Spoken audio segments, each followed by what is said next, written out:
નમસ્કાર, કોમોડિટી લાઈવમાં આપનું સ્વાગત છે અને કોમોડિટી બજારની ગતિવિધિની ચર્ચા કરવા હાજર છું હું જર્નાલ કંટી। તો સૌપ્રથમ નજર કરી લઈએ કોમોડિટીઝને લગતી હેડલાઇન્સ પર।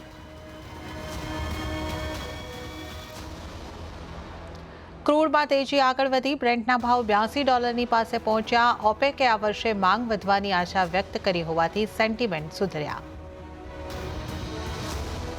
સોના ચાંદીમાં રેન્જ બાઉન્ડ કારોબાર, કોમેક્સ ઉપર સોનાએ 2300ના સ્તર જાળવ્યા, પણ ચાંદી $30ની નીચે। બજારની નજર આજે આવનાર મોંઘવારીના આંકડાઓ ઉપર।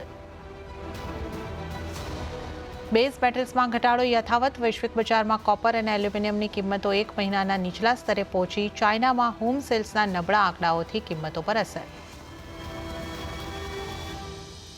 કોટન ઉપર ફોકસ, કિંમતો ઘટીને 4 વર્ષના નીચલા સ્તરે પહોંચી। વધુ સપ્લાય આઉટલુક અને યુએસ સાથે ભારતમાં વધુ આઉટપુટના અનુમાન સાથે નબળી માંગના કારણે કિંમતો ઘટી।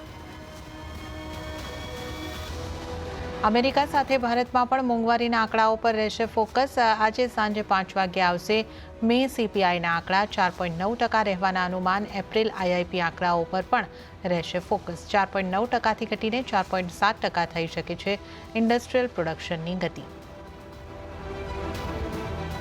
અને 24 જૂનથી લોકસભાનું પહેલું સત્ર શરૂ થશે। સત્રમાં સાંસદોની શપથ ગ્રહણ કાર્યક્રમ અને લોકસભા સ્પીકરની પસંદગી થશે। 3 જુલાઈ સુધી ચાલશે સંસદનું સત્ર। તો આજે આપણે શરૂઆત કરીશું એગ્રી કોમોડિટીની ચાલની સાથે। તો મસાલા પેકમાં આજે હળદર ઉપર ફોકસ વધારે છે। અહીંયા આશરે 1% તેજી જોવા મળી છે। તો ગુવાર પેકમાં પણ સારી ખરીદારી સાથેનો કારોબાર નોંધાયો છે। જો કે એરંડામાં દબાણ રહ્યું, પણ કપાસિયા ખોળમાં નીચલા સ્તરેથી ફરી રિકવરી આવતી જોવા મળી છે। આ સાથે જ વધુ સપ્લાય આઉટલુકને કારણે પણ કોટનના ભાવ આશરે 4 વર્ષના નીચલા સ્તરની પાસે પહોંચતા જોવા મળ્યા છે। વધુ ચર્ચા કરીશું, આપણી સાથે ટ્રેડબુલ સિક્યોરિટીઝના ભાવિક પટેલ જોડાયેલા છે। તો ભાવિકજી, આપણે અહીંયા આગળથી શરૂઆત મસાલા પેક સાથેથી કરી। આજે તમામ મસાલાની અંદર એક ખરીદારીનો ટ્રેન્ડ ખાસ કરીને દેખાઈ રહ્યો છે। હળદર પર વધારે ફોકસ અહીંયા આગળથી લાગી રહ્યો છે। હળદરમાં લગભગ 1% જેવી ખરીદારી છે। જીરામાં પણ આપણે જોઈએ તો થોડી એવી ખરીદારી તો ચોક્કસપણે દેખાઈ રહી છે, 5% જેવી મજબૂતી।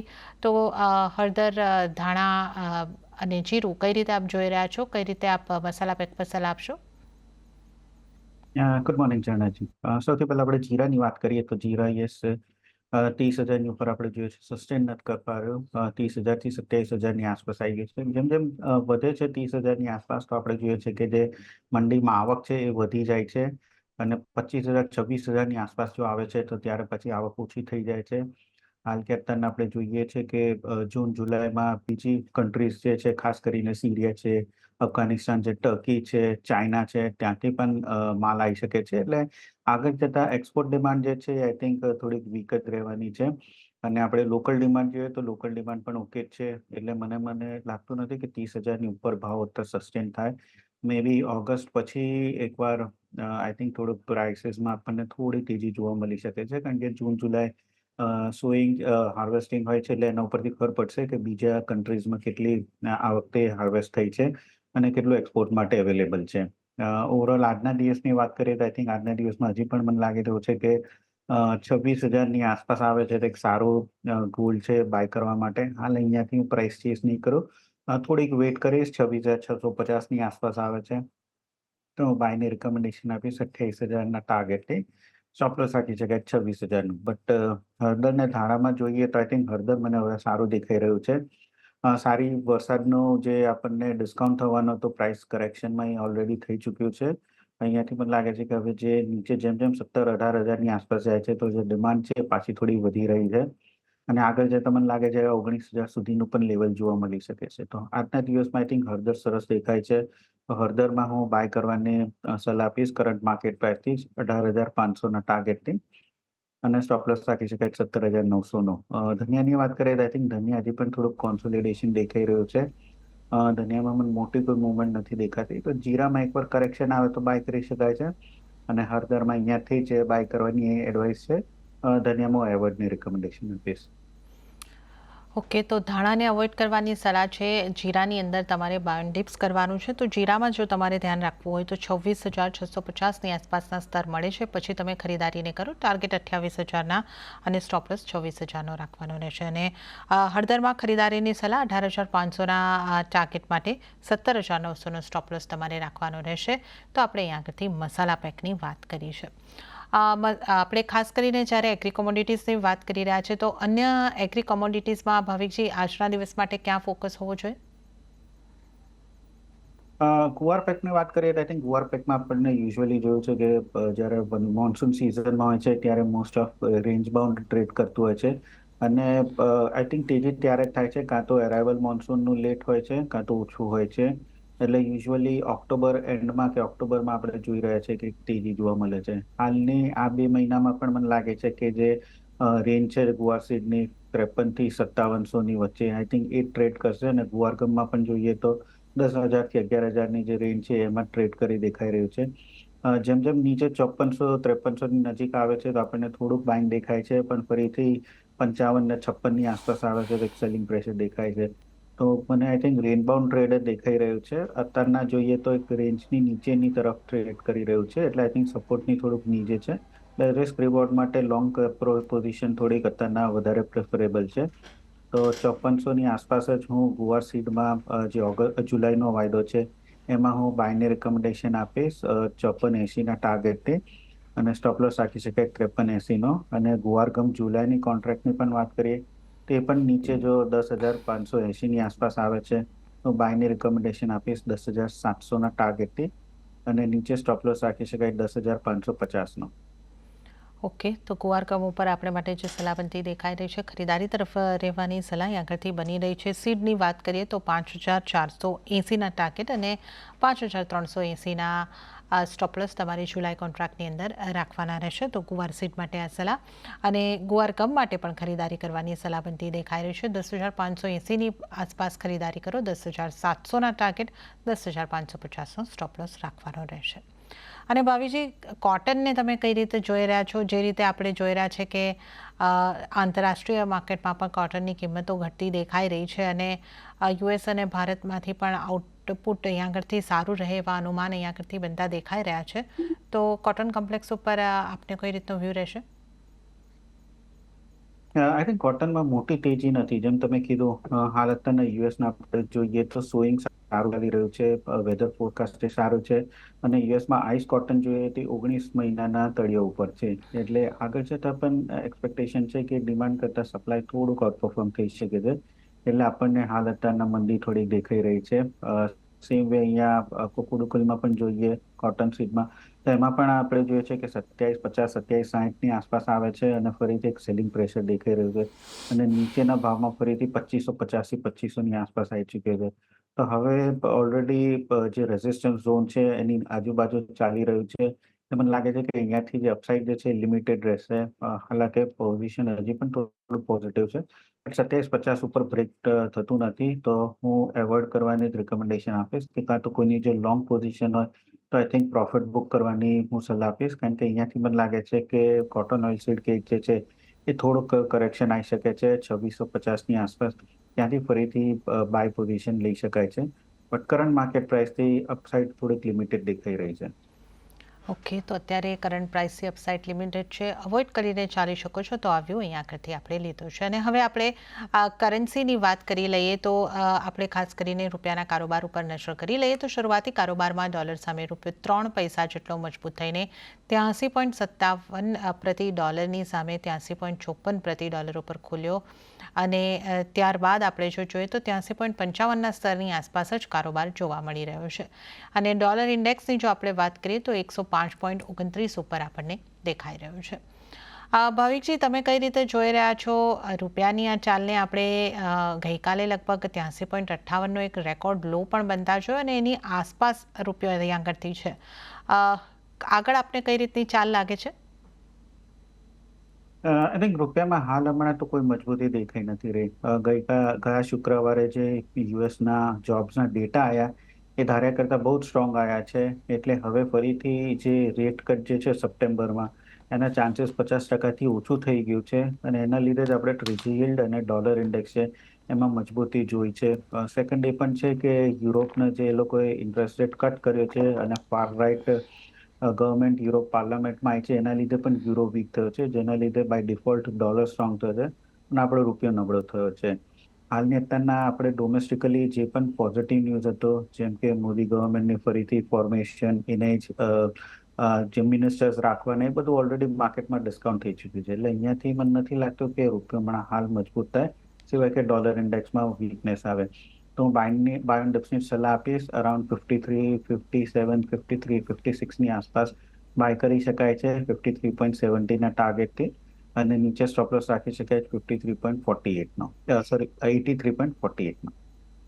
અને સાથે જ જે મહત્વના ન્યૂઝ પર આપણે નજર કરી લઈએ તો ગોલ્ડ જ્વેલરીના ઇમ્પોર્ટ માટે હવે પરવાનગી લેવી પડશે. 5 કેટેગરીની જ્વેલરીના ઇમ્પોર્ટ પર મંજૂરી જરૂરી લેવી રહેશે. ફ્રી ટ્રેડ એગ્રીમેન્ટમાં જે દેશો છે ત્યાંથી અચાનક સોનાનો ઇમ્પોર્ટ વધી રહ્યો છે, એટલે DGFTએ આજે આ અંગે નોટિફિકેશન જાહેર કર્યું છે. આ અંગે આપણે વધુ ચર્ચા કરીશું. આપણી સાથે ચર્ચામાં ઇન્ડિયા બુલિયન અને જ્વેલરીના એસોસિએશનના સુરેન્દ્ર મહેતા જોડાયા છે. સુરેન્દ્રજી, સ્વાગત છે આપનું CNBC બજાર પર.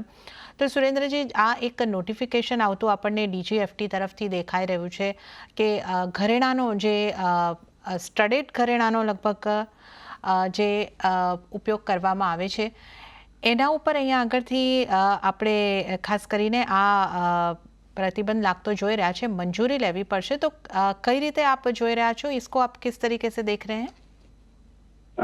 આમાં નોર્મલી જે ઇન્ડિયામાં લગભગ બહુ ઓછી જ્વેલરીનું ઇમ્પોર્ટ થતું હતું, પણ લાસ્ટ 2 વર્ષમાં અમે ગવર્મેન્ટે જોયું કે આ જે સ્ટડેડ જ્વેલરી છે, જેમાં પર્લ્સ લાગેલા હોય કે ડાયમંડ હોય કે બીજા સેમી પ્રેશિયસ સ્ટોન લાગેલા હોય, એ જ્વેલરી ઉપર નો જો ઇમ્પોર્ટ છે એ અચાનકથી વધી ગયું છે.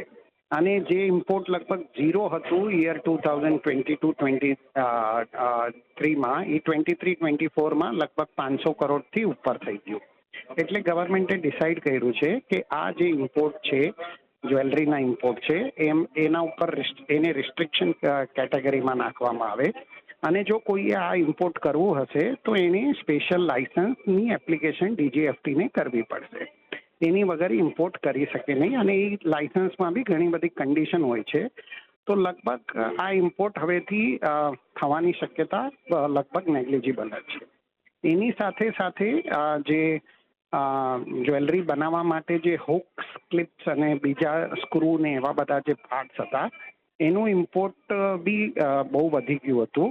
એ ઇમ્પોર્ટ લાસ્ટ 2023-24માં લગભગ 22 ટનનું થઈ ગયું હતું, જેની વેલ્યુ લગભગ 1500 કરોડ રૂપિયા હતી.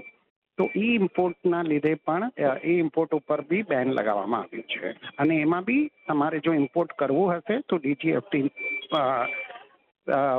ની ઓફિસમાં લાયસન્સની એપ્લિકેશન કરવી પડે. ઓકે, તો અચાનક જે આ સ્ટડેડ જ્વેલરીનો ઇમ્પોર્ટ વધી ગયો છે, અને જે રીતે અહીં આગળથી વાત કરી ઘરેણાં બનાવવા માટે જે સ્ક્રૂ, હુક્સ વગેરેનો ઉપયોગ થાય છે, એનો ઇમ્પોર્ટ પણ વધતો દેખાયો છે. તો એને લઈને આ નોટિફિકેશન જાહેર કરવામાં આવ્યું છે. આ ઇમ્પોર્ટ પર હવે જો કરવું હોય તો મંજૂરીની જરૂર પડશે. તો હવે સુરેન્દ્રજી, આ નિર્ણયની કઈ રીતની આપણે અસર ઇન્ડસ્ટ્રી પર જોઈ શકીશું, એ અંગે થોડી અમને સમજ આપશો?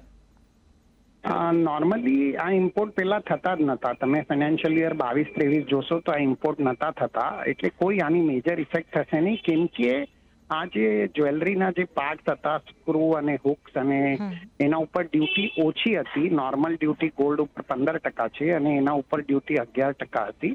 એટલે ઘણા બધા લોકો એ ઇમ્પોર્ટ કરતા હતા અને ડ્યુટીની લેવરેજનો ફાયદો ઉઠાવતા હતા. તો એ જે એક લૂપહોલ હતું એ ગવર્મેન્ટે બંધ કર્યું છે, એટલે આમાં કોઈ મેજર અસર થવાની નથી.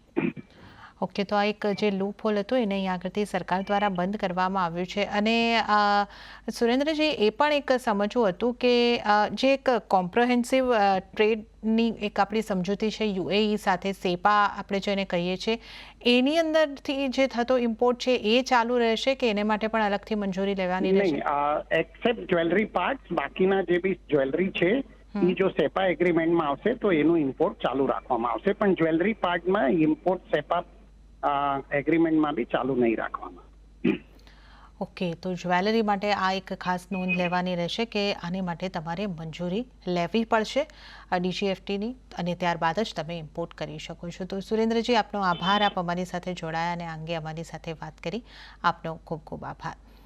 તો આપણે આ એક મહત્વનું નોટિફિકેશન અહીંયા આગળથી DGFT દ્વારા આવતું જોઈ રહ્યા છે, અને અચાનક વધી ગયેલા ઇમ્પોર્ટને ઘટાડવા માટે સરકારે આ ઇમ્પોર્ટને એક રોક લગાડવાની કોશિશ ચોક્કસપણે કરી છે. ચર્ચાની અંદર આગળ વધીએ. આપણી સાથે ભાવિક પટેલ જોડાયેલા છે. ભાવિકજી, આપણે સોનાના આઉટલુકની અહીંયા આગળથી વાત કરી લઈએ તો આગળ મોંઘવારીના આંકડા ઉપર આપણી નજર બનેલી છે, ફેડના આઉટકમ્સની ઉપર નજર બનેલી છે, અને સોનાને આપણે જોઈએ તો એક નાની રેન્જમાં છે અત્યારે, અને 2300ની આસપાસ કોમેક્સ ઉપર દેખાઈ રહ્યું છે, અને 71,400ની આસપાસ આપણે સોનાની કિંમતો MCX ઉપર જોઈ રહ્યા છે. તો હવે આગળ સોના માટે આપની સલાહ કઈ રીતની રહેશે અને કયા સંકેતો પર નજર રાખવાની રહેશે? આઈ થિંક તમે જેમ કીધું એ સાચું છે કે આગળ જતા યુએસના જે આજે 6 વાગે મોંઘવારીના ડેટા આવવાના છે, આજે FOMCની મીટિંગ છે, ઓલ્સો એક્સપેક્ટેશન તો ઝીરો છે કે રેટ કટ કરે, બટ જ્યારે એ લોકો સ્ટેટમેન્ટ આપે છે અને પછી ડોટ પ્લાન આપે છે, ઇકોનોમિક પ્રોજેક્શન, તો એમાં આપણને ખબર પડે છે કે કેટલા ફેડના મેમ્બર્સ છે, એ લોકો કેટલા હોકિશ કે ડોવિશ છે, અને કેટલા એ લોકો એક્સપેક્ટ કરી રહ્યા છે કે રેટ કટ થઈ શકે આ વર્ષમાં. એટલે એના ઉપર સૌની નજર રહેશે. જો એક્સપેક્ટેશન થશે કે જો 2થી વધારે રેટ કટ, ઓલ્ધો 2થી વધારે મને લાગતું નથી, પણ જો 2 રેટ કટનું પણ એક્સપેક્ટેશન આવશે તો આઈ થિંક થોડીક તેજી જોવા મળશે. અધરવાઇઝ આપણે જોઈ રહ્યા છીએ કે મોંઘવારી જે છે હજી પણ સ્ટિકી છે, અને પ્લસ યુએસના જે જોબ્સના ડેટા જે છે એ પણ ઘણા સ્ટ્રોંગ છે. એટલે આ બે ફેક્ટર્સના લીધે આપણે જોયું કે સોનામાં થોડીક વીકનેસ આવી રહી છે. ત્રીજું આપણે જોઈએ તો ચાઇના તરફથી જે સ્ટ્રોંગ ડિમાન્ડ હતી એ પણ નથી. ઇનફેક્ટ ફેબ્રુઆરી માર્ચમાં આપણે જોઈએ એ લોકોનું ઇમ્પોર્ટ થોડું ઓછું થતું હતું, અને છેલ્લા 18 મહિના પછી પહેલીવાર આ વખતે એ લોકોએ કીધું કે એ લોકો ઇમ્પોર્ટ નથી કરી રહ્યા, એટલે એ પણ થોડો ગોલ્ડને ફટકો પડે છે. આઈ થિંક $2300 એક સારો સપોર્ટ છે. 2300ની નીચે જાય તો મને લાગે છે કે થોડીક હજી વીકનેસ આવી શકે છે. અને MCXમાં આપણે જોઈએ તો 70,000નો એક સપોર્ટ છે. 70,000 બ્રેક કરે તો મને લાગે છે થોડી વીકનેસ આવી શકે છે. એટલે આજના દિવસમાં ક્લિયરલી વેઇટ એન્ડ વોચનું જ મને લાગે છે, વ્યૂ લાગે છે. 6 વાગ્યા પહેલા કોઈ બહુ મોટી તેજી કે મંદી પણ નહીં આવે. એટલે ક્લિયરલી હમણાં ગોલ્ડને એવોઇડ જ કરવું જોઈએ. એકવાર ડેટા આવે છે એના પછી આપણને ખબર પડશે કે કઈ ડિરેક્શનમાં સોનું જઈ રહ્યું છે. ઓકે, તો સોના માટે વેટ એન્ડ વોચની રણનીતિ અત્યારે અપનાવવાની રહેશે. ચાંદીની વાત કરી લઈએ. ચાંદીમાં પણ નાની રેન્જમાં કારોબાર. વૈશ્વિક બજારમાં ભાવ $30ની નીચે, અને સ્થાનિક બજારમાં થોડી પોઝિટિવિટી જોવા મળી રહી છે. તો આપણે ચાંદી ઉપર કઈ રીતની સ્ટ્રેટેજી અપનાવવાની સલાહ આપશો આપ, ભાવિકજી? સિલ્વરની આપણે સેન્ટિમેન્ટ જોઈએ તો એ થોડું બુલિશ કે કોશિયસ તરફ થઈ રહ્યું છે. છેલ્લા વખતે આપણે જોયું હતું કે $30 જે 11 વર્ષમાં હોય તો એ બ્રેક કર્યું, એના પછી 33 સુધી પણ ગયું હતું, પણ એના પછી ફરીથી હવે 30ની નીચે આવી ચૂક્યું છે. એટલે હવે $28નો એક મેજર સપોર્ટ દેખાઈ રહ્યો છે. આઈ થિંક થોડુંક બેઝ મેટલ્સ પણ સાઇડવેઝ છે, એના લીધે પણ ચાંદી થોડીક વીકનેસ દેખાઈ રહી છે. તો ચાંદીમાં પણ આઈ થિંક 90,000ની જો ઉપર સસ્ટેન થાય છે તો ફરીથી આઈ થિંક થોડીક પોઝિટિવ દેખાઈ શકે છે. બટ 2 દિવસથી આપણે જોઈ રહ્યા છે કે 88,400, 88,500ની આસપાસ આવે છે, અને એક હલકો ફુલકો બાઉન્સ આવે છે. એટલે ક્લિયરલી એક સપોર્ટ ઝોન જરૂરથી જોવા મળી શકે છે કે જ્યાંથી થોડુંક વેલ્યુ બાઇંગ આવી રહ્યું છે. આજના દિવસમાં પણ મને લાગે છે કે યુએસના ડેટા પહેલા એકવાર નાનું બાઉન્સ જરૂરથી જોવા મળી શકે છે. એટલે ઇન્ટ્રાડે હું બાયને રિકમેન્ડેશન આપીશ. ઉપરનો ટાર્ગેટ રાખી શકાય છે 89,800નો, અને નીચેનો સ્ટોપ લોસ રાખી શકાય છે 88,700નો. તો ઇન્ટ્રાડે પર્પઝ 6 વાગ્યા પહેલા એકવાર બાઇંગ કરી શકાય છે સિલ્વરમાં. ઓકે, સિલ્વરમાં ઇન્ટ્રાડેમાં બાઇંગ કરીને ચાલી શકો છો. અને એક મેટલ ઉપર, ભાવિકજી, આપનો ક્વિક વ્યૂ. આજે આપણને સ્થાનિક બજારમાં મોટાભાગની મેટલ્સમાં કાલના નીચલા સ્તરેથી રિકવરી દેખાઈ રહી છે. મેટલ્સમાં આઈ થિંક ઝિંક મને હજુ પ્રેફરેબલ દેખાઈ રહ્યું છે. 250 જે સારું સપોર્ટ છે, બ્રેક નથી કરી રહ્યો. તો ઝિંકમાં હું 254ની આસપાસ લોંગને રિકમેન્ડેશન આપીશ 257ના ટાર્ગેટે, અને સ્ટોપ લોસ રાખી શકાય 252નો. ઓકે, તો આપણે મેટલ્સની પણ વાત કરીએ, અને ક્રૂડની વાત કરી લઈએ તો ક્રૂડમાં આજે તેજી આગળ વધતી દેખાય છે. ઓપેક દ્વારા આ વર્ષે માંગ વધવાની આશા બતાવવામાં આવી છે, અને એની ઇમ્પેક્ટ કિંમતો ઉપર દેખાઈ રહી છે. સ્થાનિક બજારમાં 6,555 પર ક્રૂડ, બ્રેન્ટમાં આપણે $82ની ઉપર જોઈ રહ્યા છે. ક્રૂડ ઉપર આપનો કઈ રીતની સલાહ રહેશે, ભાવિકજી? ક્રૂડમાં આઈ થિંક કોલ ઓપ્શન દ્વારા ટ્રેડ કરી શકાય છે. હજી પણ તેજી છે. પ્લસ આપણે જોયું કે ઓપેક પ્લસનું ડિસિઝન જે છે એ માર્કેટે હવે ડિસ્કાઉન્ટ કરી ચૂક્યું છે અને ઓપેકનું જે અત્યારે ફોરકાસ્ટ છે ડિમાન્ડની થોડી પોઝિટિવ છે. યુએસમાં સમર સિઝન પણ સ્ટાર્ટ થઈ છે, એ પણ એક પોઝિટિવ છે. એપીઆઈમાં પણ ઇન્વેન્ટરીઝ ઓછી આવી છે. તો અરાઉન્ડ 6500નો જે કોલ ઓપ્શન છે એ 98ની આસપાસ ચાલી રહ્યો છે. એ બાય કરી શકાય છે 130ના ટાર્ગેટથી અને 90નો સ્ટોપ લોસ રાખી શકાય. 6500નો કોલ ઓપ્શન લોંગ કરવાની રિકમેન્ડેશન છે. ઓકે, તો 60/100નો કોલ ઓપ્શનને લોંગ કરીને ચાલો ક્રૂડમાં આ સલાહ. અને ભાવિકજી, આપનો આભાર. આપ અમારી સાથે જોડાયા અને તમામ કોમોડિટીઝ અંગે આપણે ચર્ચા કરી. આપનો આભાર. અને આ સાથે જ કોમોડિટી લાઈવમાં હાલ પૂરતું આટલું જ. હાલ મને આપશો રજા. આગળ મારા સહયોગી આરતી મહેતા આપને માટે બજાર હેલ્પલાઇન લઈને આવશે. મને આપો રજા એ પહેલાં આપને ખાસ ફરી એક વખત યાદ કરાવી દઉં કે CNBC આવાઝ લઈને આવ્યું છે પ્રથમવાર એક અનોખો પ્રયોગ. વિશ્વના અને ભારતના માર્કેટ એક્સપર્ટ દ્વારા હવે શીખો કોમોડિટી ટ્રેડિંગ. આ સેમિનારમાં વરિષ્ઠોનું માર્ગદર્શન, નવા માર્કેટના ડાયનામિક્સ, કોમોડિટી ડેરિવેટિવ અને સિઝનલ ટ્રેડિંગ વિશે વાત કરવામાં આવશે. તો CNBC આવાઝના કોમોડિટી ગુરુકુલના એક દિવસીય સેમિનારમાં ભાગ લેવા માટે આજે જ તમારી સ્ક્રીન ઉપર આપેલી વેબસાઇટ ઉપર જઈને રજીસ્ટર કરો અને શીખો કોમોડિટી બજારની તમામ વિગતો.